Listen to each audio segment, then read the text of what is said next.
नमस्कार दोस्तों, मैं आपका दोस्त Ravi Mohan news and views के इस अंक में आपका स्वागत करता हूं।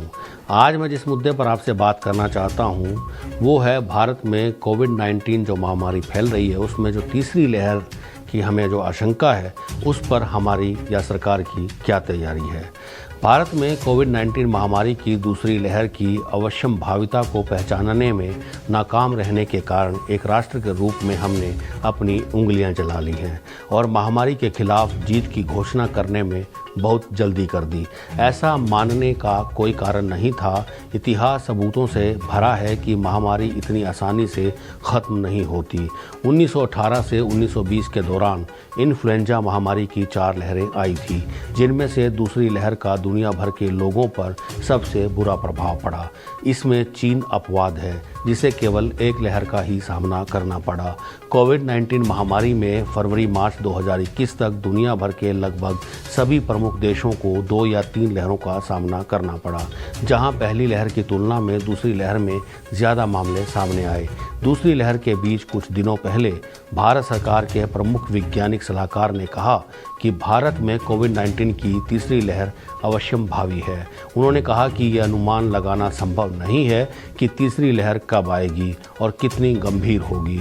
महामारी विज्ञान के सिद्धांतों पर आधारित यह घोषणा सही है। जब तक अति संवेदनशील आबादी रहती है तब तक लहरों का खतरा बना रहता है। फरवरी 2021 की शुरुआत में जारी भारत के तीसरे देशव्यापी सीरो सर्वेक्षण रिपोर्ट में पाया गया था कि केवल 21% लोगों में पिछले संक्रमण के प्रमाण मिले, जैसा कि उनके रक्त नमूनों में एंटीबॉडी के माध्यम से पहचाना गया था। अनिवार्य रूप से इसका मतलब था कि 79% भारतीय अब भी वायरस के लिए अति संवेदनशील हैं, जो अब भी आसपास है। महामारी को रोकने का एकमात्र तरीका है कि हर क्षेत्र में आबादी का एक बड़ा हिस्सा वायरस के खिलाफ प्रतिरक्षा विकसित करे। ये प्रतिरक्षा स्वाभाविक संक्रमण के बाद या टीकाकरण के जरिए प्राप्त की जा सकती है।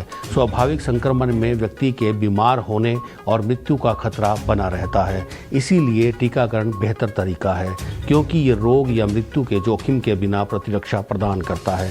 ऐसी भी चर्चाएं हैं कि तीसरी लहर में बच्चों के प्रभावित होने की अधिक आशंका है। इस धारणा की तुष्टि करने के लिए हमारे पास कोई वैज्ञानिक अध्ययन नहीं है। ये संभव है कि कुल संख्या के संदर्भ में बच्चों में संक्रमण की दर में कोई वृद्धि नहीं होगी, पर तीसरी लहर में कुल नए संक्रमण के अनुपात में बच्चों की हिस्सेदारी अधिक हो सकती है। अब तक अधिकांश संक्रमण वयस्क और बुजुर्ग आबादी में हुए हैं। ये वही आयु वर्ग है जिसका टीकाकरण हो रहा है, जबकि 18 से कम आयु वर्ग की आबादी बिना प्रतिरक्षा के रहेगी और इस तरह अति संवेदनशील होगी। किसी भी मामले में तीसरी लहर के प्रभाव को कम करना ही एकमात्र तरीका है। इसके लिए कुछ कदम उठाना जरूरी है। सबसे पहले केंद्र और राज्य सरकारों को तीसरी लहर की प्रतिक्रिया पर विशेष ध्यान देने के साथ महामारी संबंधी विस्तृत तैयारी और प्रतिक्रिया योजना तैयार करनी चाहिए और 1 वर्ष या महामारी समाप्त होने तक बाद की सभी लहरों को ध्यान में रखते हुए मध्यम अवधि की योजना तैयार करनी चाहिए।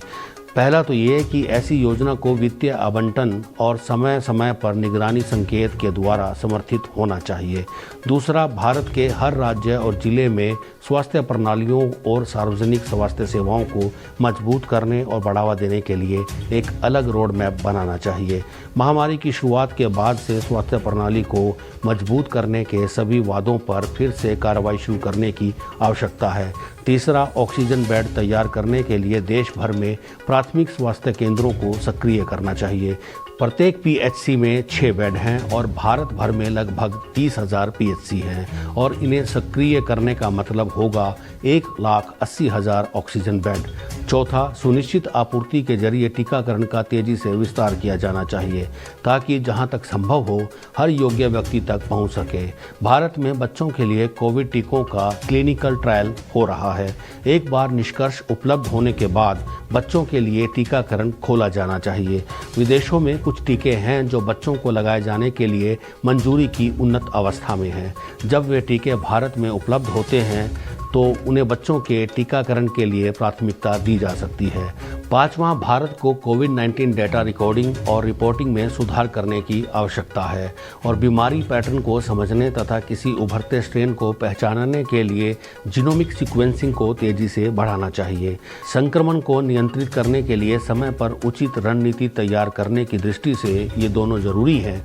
छठा, महामारी की प्रतिक्रिया वैज्ञानिक प्रमाण और विशेषज्ञों की तकनीकी सलाह द्वारा निर्देशित होनी चाहिए।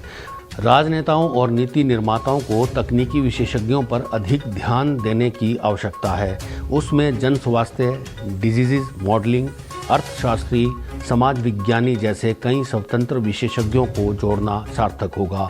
आखिरकार महामारी का केवल स्वास्थ्य पर ही नहीं बल्कि सामाजिक और आर्थिक प्रभाव भी होता है। अंत में हमें हर स्तर पर जैसे कि केंद्र, राज्य, जिला पर महामारी में पिछले 15 महीनों की गलतियों और अच्छाइयों से सबक सीखने की ज़रूरत है। आगे संक्रमण को नियंत्रित करने के लिए उन सब का उपयोग किया जाना चाहिए। एक बात स्पष्ट है कि हम वायरस के खिलाफ लड़ेंगे और इस महामारी से बाहर निकलेंगे। मौजूदा और किसी भी भावी महामारी से लड़ने के लिए सबसे बेहतर और दीर्घकालीन समाधान एक मजबूत स्वास्थ्य प्रणाली है जो प्राथमिक स्वास्थ्य सेवा एवं सार्वजनिक स्वास्थ्य सेवाएं प्रदान करते हैं और सरकार द्वारा वित्त पोषित हैं।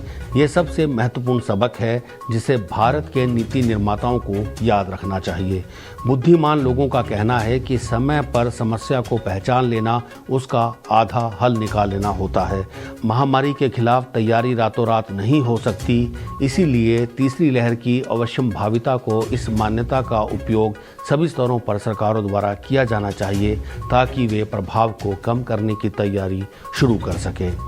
तो ये था आज का मुद्दा। आप सब अपने परिजनों के साथ स्वस्थ रहें, इसी मंगल कामना के साथ मैं आपका दोस्त Ravi Mohan news and views with Ravi Mohan के संग से इजाज़त लेता हूँ। अगले अंक में फिर मुलाकात होगी, तब तक के लिए नमस्कार।